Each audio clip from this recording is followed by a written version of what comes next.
तो स्टूडेंट्स आपको याद होगा लास्ट वीडियो में हमने आइडेंटिकल सेल्स की जब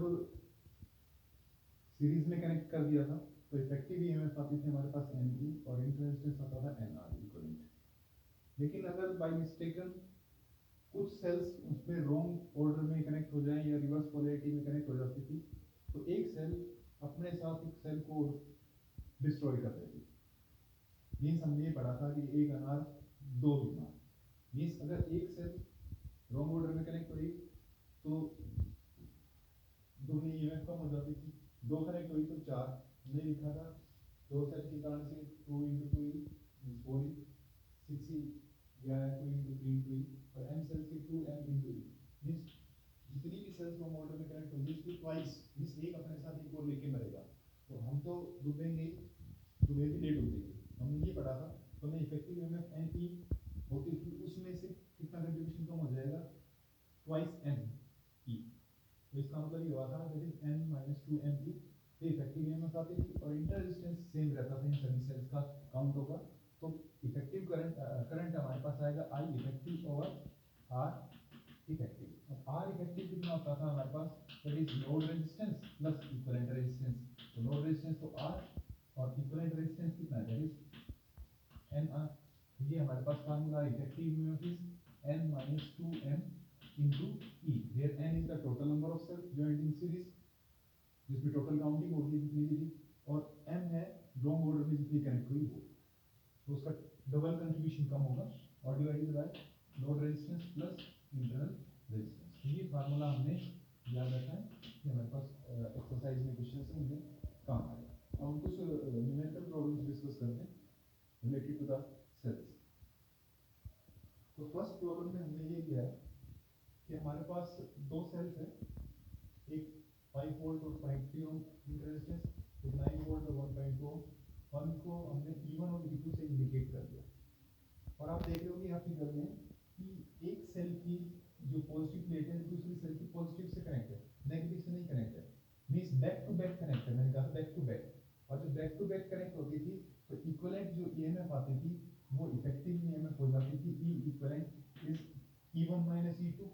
अगर E1 ज्यादा है E2 से, लेकिन यहाँ देख लो कि कौन ज्यादा है E2 ज्यादा है किससे E1 से। तो यहाँ पे इस केस के अंदर E2 ज्यादा है E1 से, तो इसलिए हमें इक्विवेलेंट ईएमएफ लिखी जाएगी E2 minus E1 क्योंकि since E2 is greater than E1। अब क्वेश्चन क्या है वो समझिए कि आपको ये कहा कि हमारे पास ये दो सेल्स कनेक्ट कर दी जिनके इंटरनल रेजिस्टेंस 0.3 ओम और 1.2 ओम है रिस्पेक्टिवली, और इनको किसी रेजिस्टेंसेस के कॉम्बिनेशन के साथ कनेक्ट किया 4.5 ओम और 6 और 3 का ये पैरेलल कॉम्बिनेशन। ठीक है, तो आपसे ये कहा कि find the current through the 3 ohm resistor. इस रेजिस्टर में से कितना करंट फ्लो करेगा ये बताइए। अगर आपने ये पता चल गया कि टोटल करंट कितना ड्रा हुआ है तो यहाँ आकर के वो करंट डिवाइड होगा करंट डिवीजन थ्योरम। और करंट डिवीजन थ्योरम हमने पहले डिस्कस की थी तो उसको अप्लाई करेंगे हम। ठीक है, तो पहले हम टोटल करंट निकालें और फिर करंट डिवीजन थ्योरम लगा दें। तो करंट डिवीजन थ्योरम ऐसे कहते थी फिर टोटल करंट अगर I है डिवाइडेड बाय टोटल रेजिस्टेंस लिख लेते थे। ठीक, क्योंकि ये कंडीशन में कनेक्ट किया पैरेलल में और पैरेलल में वोल्टेज सेम रहती है तो आपके पास फार्मूला आता था I V by R, voltage same तो V inverse is of resistance में। मींस पहले में से रेजिस्टेंस में करंट निकालना तो रेजिस्टेंस लिखा जाएगा दूसरा और दूसरे में निकाल जाएगी तो करंट रेजिस्टेंस लिखा जाएगा पहला। तो आपको अगर मान लो इसको R1 और R2 अगर इंडिकेट कर देते हैं तो इसको R1 लिख दूं और इसको लिख दूं R2। ठीक है, तो ये आपके पास करंट हो गया I2 और इधर हो गया I1। अब I1 भी निकाल सकते कोई दिक्कत नहीं है, लेकिन हम कह रहे हैं कि इसके अंदर करंट निकालना है तो सेकंड के अंदर अगर करंट निकालना है तो रेजिस्टेंस कौन सा लिखा जाएगा पहला R1 लिखा जाएगा। और अगर ऐसे ही करंट पहले में निकालना है तो रेजिस्टेंस दूसरा लिखा जाएगा डिवाइडेड बाय टोटल रेजिस्टेंस। ये करंट डिवीजन थ्योरम, लेकिन ये तो तब है ना जब हमारे पास टोटल करंट पता हो। ठीक है, और टोटल करंट को फिर हम क्या कर देते हैं यहाँ तक कि करंट डिवीजन थ्योरम लगा दें। लेकिन टोटल करंट निकालने के लिए क्या चाहिए effective EMF divided by effective resistance. तो इफेक्टिव ईएमएफ तो कितनी आई आपने ये निकाल ली कि दैट इज दोनों cell back to back connect है, ये पॉजिटिव प्लेट और इसकी भी पॉजिटिव प्लेट और बैक टू बैक कनेक्ट हो तो इफेक्टिव ईएमएफ का फार्मूला E1 minus E2 या E2 minus E1 क्योंकि यहाँ पे E2 ज्यादा था E1 से तो E2 is 9 and E1 is 5 so that is 4 volt. ठीक है, तो ये तो आपके पास आ गई इफेक्टिव जो ईएमएफ है इक्विवेलेंट ये लगा। अब इसके बाद इफेक्टिव रेजिस्टेंस थी और आप देख रहे हो कि ये इसका रेजिस्टेंस कितना 0.3 ओम, इसका रेजिस्टेंस कितना 1.2 ओम, और ये इंटरनल रेजिस्टेंसेस लोड रेजिस्टेंस के साथ किसमें होते हैं सीरीज में, किसमें कनेक्ट होते हैं सीरीज में। तो इसका मतलब इफेक्टिव रेजिस्टेंस होगा आपका आर इफेक्टिव कितना होगा, ये 0.3 ओम प्लस ये आपका 1.2 ओम सीरीज में, फिर ये प्लस 4.5 ओम प्लस ये वाला टोटल, और ये टोटल क्या है इन दोनों का पैरेलल, और इन दोनों का पैरेलल का फार्मूला क्या होता है R1 R2 over R1 plus R2। ठीक है, तो यहाँ आपने वैल्यू लिखी 0.3 प्लस 1.2 प्लस 4.5, इसको लिख लीजिए कितनी है 6 इंटू 3 ओवर 6 प्लस 3, तो ये जो 6 की 18/9 और 2 आ जाएगा, तो आपके पास आ गए 0.3 प्लस 1.2 प्लस 4.5 प्लस 2, कितने हो गए ये 1.5 हो गया, 1.5 और 4.5 that is 6 and 6 plus 2 is that is equal to 8 ohm. ये आपके पास टोटल इफेक्टिव रेजिस्टेंस आ गया कितना 8 ओम। इफेक्टिव ईएमएफ पता है इफेक्टिव रेजिस्टेंस, तो करंट ग्राम कितना आ जाएगा, then total current, then total current I effective EMF divided by effective resistance. Effective EMF तो आपकी कितनी है दैट इज 4 वोल्ट ये, और इफेक्टिव रेजिस्टेंस कितना है 8 ओम, तो that is 4 by 8 is 1.2 ampere, और you can write it as 0.5 ampere. तो ये यहाँ पे आपके पास टोटल करंट आया I इक्वल टू 0.5 एम्पियर। ये 0.5 एम्पियर करंट यहाँ से जाएगा, तो अगर 4.5 ओम में पूछे तो ये कितना है 0.5 एम्पियर, लेकिन ये फिर जाता है कि इधर और इधर इन ब्रांचेस में डिवाइड होगा, और जब डिवाइड होगा तो हम करंट डिवीजन थ्योरम अप्लाई करेंगे। ये आपके पास करंट डिवीजन थ्योरम है, हम पहले डिस्कस कर चुके थे, तो रेजिस्टेंसेस के हमने पैरेलल और सीरीज कॉम्बिनेशन डिस्कस किए थे। तो आप यहाँ देख रहे हो कि भाई हमें करंट निकालना किसमें 3 ओम रेजिस्टर में, मींस R2 में, रेजिस्टेंस कौन सा लिखा जाएगा पहला, तो आपके पास I2 निकालोगे आप तो रेजिस्टेंस लिखा जाएगा पहला, तो I2 is equal to that is R1 into I over R1 plus R2, तो कितना होगा R1 तो कितना है बोलिए 6 divided by R1 plus R2 is 6 plus 3 that is 9, and what is I, और I आपके पास कितना है 0.5 into 1/2, तो मैं इसको लिख देता हूँ 1/2, ये तो आगे कट करके 3 और डिवाइडेड बाय 9, तो आपके पास I2 की वैल्यू कितनी आ गई that is equal to 3 divided by 9, and 3 divided by 9 is 1/3 ampere. अगर इसमें से निकालना चाहो करंट, ठीक है, ये वाला करंट, तो रेजिस्टेंस ये लिख दिया जाएगा, मींस यहाँ पे 3 लिख दिया जाएगा इसकी वजह, तो आपके पास वो लिख दिया जाएगा। ठीक है, समझ आ गया होगा, कर लेंगे। पहले तो हमने क्या निकाला इफेक्टिव ईएमएफ और इफेक्टिव रेजिस्टेंस, ठीक है, उसके बाद करंट आना चाहिए, उस करंट यहाँ पे करंट डिवीजन थ्योरम हमने अप्लाई कर दी। ठीक है, अब हम नेक्स्ट जो प्रॉब्लम है वो डिस्कस करें।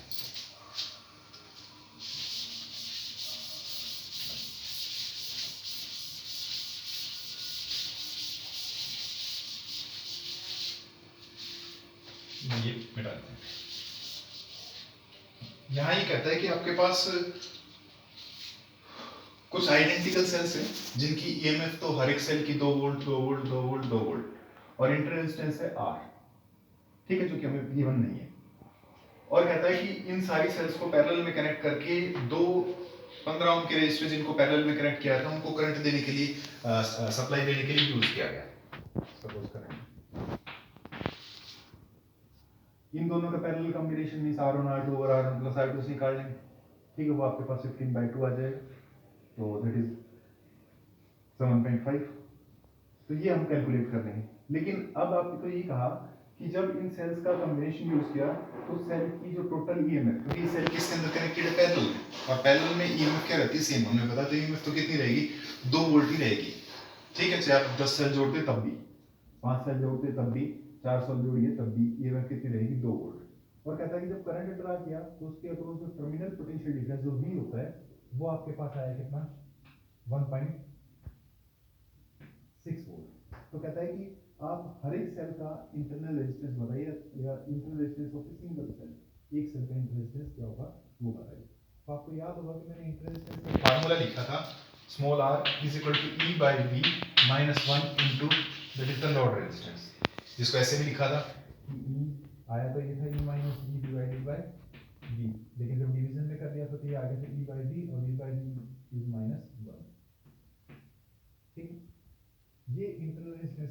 वाला होता है। ठीक, अब हमने कहा कि सारी सेल्स किससे कनेक्ट होगी, पैरेलल के अंदर, और पैरेलल के अंदर क्या होता है, in parallel EMF remains same. तो जो इक्विवेलेंट ईएमएफ आपकी आएगी वो किसके बराबर होगी, एक सेल के बराबर, और एक सेल की कितनी है, 2 वोल्ट। तो इक्विवेलेंट ईएमएफ इसकी वैल्यू है वो आपके पास कितनी आ गई है, 2 वोल्ट आ गई। मैं एक सेल की बात कर रहा हूँ।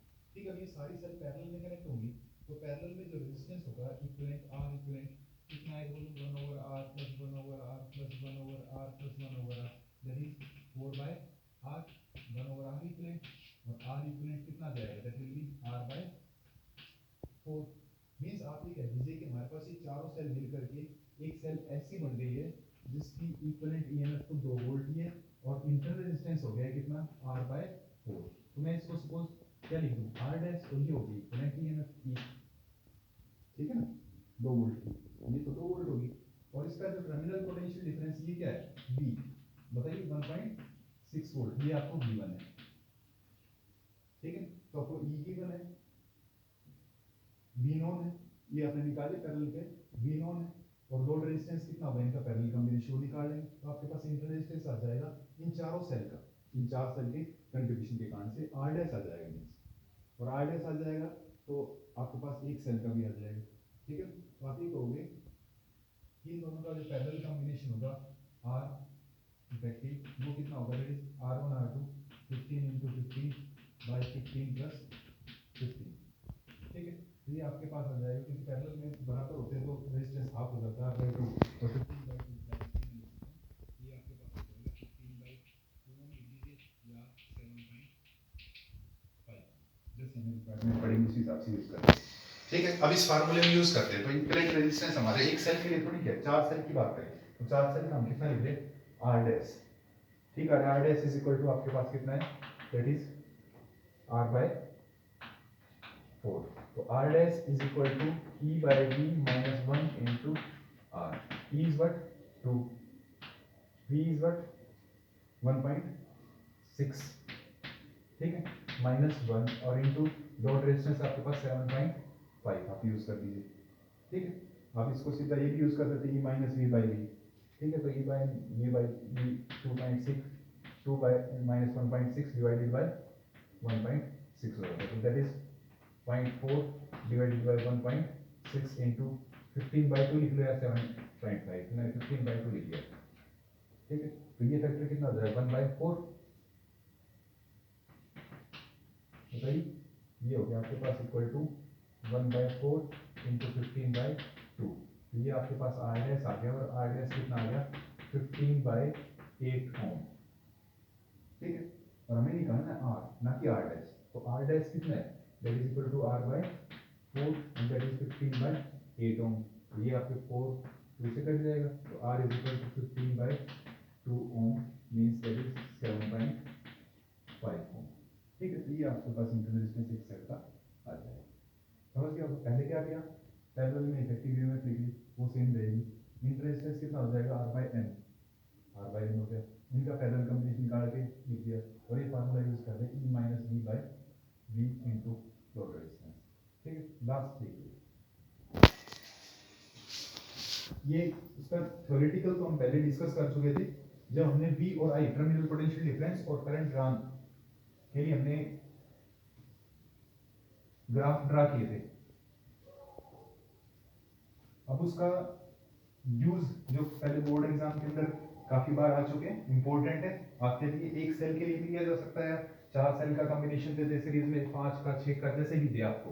ठीक है, उससे हमें ज्यादा कोई वरी नहीं करना। अब देखिए क्वेश्चन क्या कह रहा है आपको, ये कहता है कि आपके पास 4 आइडेंटिकल सेल्स हैं, 4 cells each of EMF E और इंटरनल रेजिस्टेंस सबके आर दे रखे हैं, उनको किसी वेरिएबल लोड रेजिस्टेंस से कनेक्ट करें, और कनेक्ट करने के बाद उनमें V और I के बीच में टर्मिनल पोटेंशियल डिफरेंस और करंट के बीच में ग्राफ प्लॉट किया। वो कुछ इस तरह से आया, एक y एक्सिस पे इंटरसेप्ट किया, एक एक्सिस पे इंटरसेप्ट या 2 पे और ये 5.6 पे। तो 3 चीजें निकालनी है, एक तो निकालना है EMF of each cell, 4 cell use की थी। ठीक है, सीरीज में जितनी भी सेल जुड़ी थी ना, तो एक सेल का जितना कंट्रीब्यूशन होगा 1/4 हो जाएगा, 4 होगी तो 2 होगी तो 1/2। और दूसरी चीज निकालना है इंटर रेजिस्टेंस, इस सेल का, और तीसरी है कि किस वैल्यू करंट की, इस वैल्यू के लिए, इसके लिए किस वैल्यू ऑफ करंट के लिए आपका मैक्सिमम पावर डिसिपेशन अकर करेगा। ये आपको आप 3 सेल के लिए भी दे सकते हैं, इंडिविजुअल सेल के लिए भी दिया जा सकता है। इंडिविजुअल सेल के लिए तो सिंपल सा ही, तो आपको ये पता है कि हमारे पास सपोज 4 सेल कनेक्ट कर रखे हैं,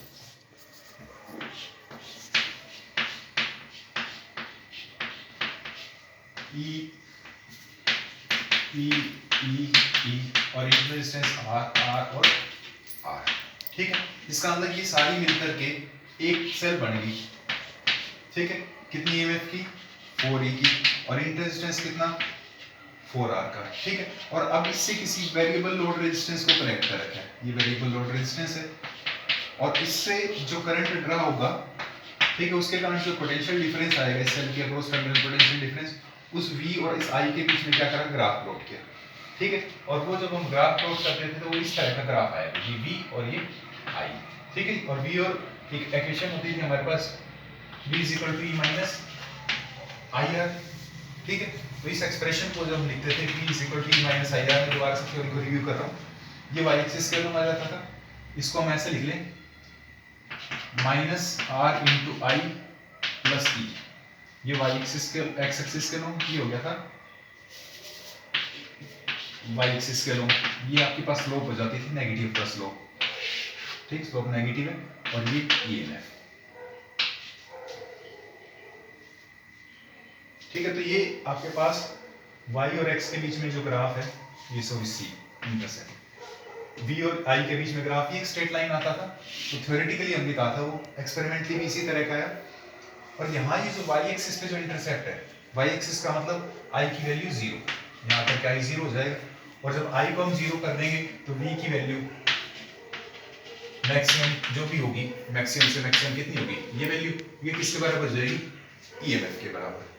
और अगर x एक्सिस की बात करें, x एक्सिस के इंटरसेप्ट है, तो x एक्सिस का इंटरसेप्ट का मतलब v की वैल्यू 0, तो v की वैल्यू अगर 0 करते हैं इस एक्सप्रेशन के अंदर, v = E - IR के अंदर, तो v को अगर 0 करेंगे तो E - IR, और यहाँ से IR = E और R = E/I, where I is what, जो भी मैक्सिमम वैल्यू करंट की I, और E जो मैक्सिमम जो सेल की EMF थी। तो इसका मतलब ये जो है इंटरसेप्ट, ये तो किसको बताएगा, इंटरनल रेजिस्टेंस को, और ये जो इंटरसेप्ट है ये किसको बताएगा, EMF, ठीक है। तो ये हम निकाल सकते हैं। अब आपको जो क्वेश्चन है उस क्वेश्चन में क्या दे रखा है कि 4 सेल मिलकर के, कितनी सेल मिलकर के, 4 सेल मिलकर के कितना पोटेंशियल डिफरेंस देती है उस ग्राफ के अकॉर्डिंग, ठीक। तो 4 सेल जब I की वैल्यू को हम 0 करते हैं तो किसकी वैल्यू जाती है, E की। पहला केस कहा था कि EMF निकालना है, EMF ऑफ ईच सेल, तो इसका हमने यहाँ पे I को कितना कर दें, 0, तो I को जब 0 करते हैं तो मैक्सिमम वैल्यू कितनी आती है, 5.6, कितनी सेल के कारण से, 4 सेल के कारण से।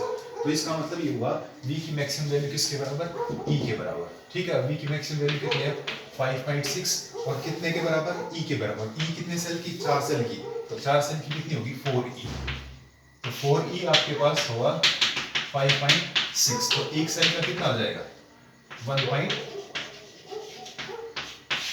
वोल्ट। तो पहला क्वेश्चन का आंसर तो हो गया आपके पास, हर एक सेल की EMF कितनी होगी, 1.4 वोल्ट ईच, ठीक है। लास्ट वाला निकाल लेते हैं हम, फिर सेकंड डिस्कस करेंगे, सेकंड के अंदर कुछ हम बताना। तो जो हमें इंटरनल रेजिस्टेंस निकालना होता है वो भी कितने सेल का निकलेगा, 4 सेल का, तो वो किससे निकलता है, E की मैक्सिमम वैल्यू और I की मैक्सिमम वैल्यू से निकलता है। तो E की जो मैक्सिमम वैल्यू है कितनी है बताइए,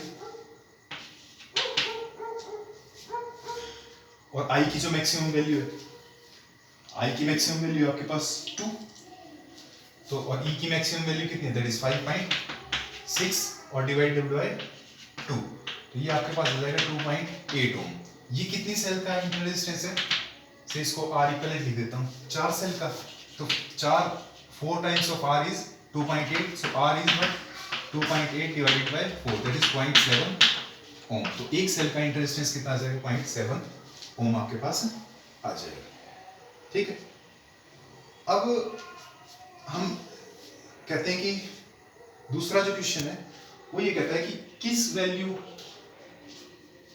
करंट की कौन सी वैल्यू लें जिसके लिए आपका जो पावर डिसिपेशन मैक्सिमम हो। तो याद रखना कि पावर डिसिपेशन मैक्सिमम होता है कब? जब आपके पास लोड रेजिस्टेंस की वैल्यू किसके बराबर हो? इंटरनल रेजिस्टेंस के बराबर हो। ठीक है, तो अब किस वैल्यू ऑफ करंट के लिए मिस आई कैसे निकालते हैं? Effective EMF divided by effective resistance. Effective EMF का मतलब कितनी? 4E divided by effective resistance का मतलब ये load resistance plus internal resistance. अब इंटरनल रेजिस्टेंस कितना है? That is 4R। तो आपके पास 4 times E divided by that is 4R। Internal resistance आपका है 4R। तो आपके पास पावर डिसिपेशन मैक्सिमम कब अकर करेगा? जब लोड रेजिस्टेंस और इंटर रेजिस्टेंस की वैल्यू दोनों क्या होंगी? सेम। ये 4R है तो इसका मतलब ये वैल्यू कितनी होनी चाहिए? 4R। तो ये भी 4R होगी। तो ये कितना आ गया? 4E divided by 8R। ठीक है, इन वैल्यू को आप यूज कर दीजिए। 4 into E, एक सेल की कितनी वैल्यू थी? 1.4। 8 into एक सेल का इंटर रेजिस्टेंस कितना? 0.7। ठीक है, तो ये आपके पास 2 पे कट गया और ये हो गया दैट इज 1 ओम। तो ये आपके पास क्या आ गई? सॉरी 1 एम्पियर करंट था, दैट इज 1 एम्पियर। तो ये आपके पास ऐसे करंट की वैल्यू जिसके ऊपर आपका पावर डिसिपेशन कैसा हो? मैक्सिमम। बाकी आप अपनी कुछ प्रॉब्लम्स को बुक से डिस्कस करिए, कोई डाउट हो तो मेरे से डिस्कस करें।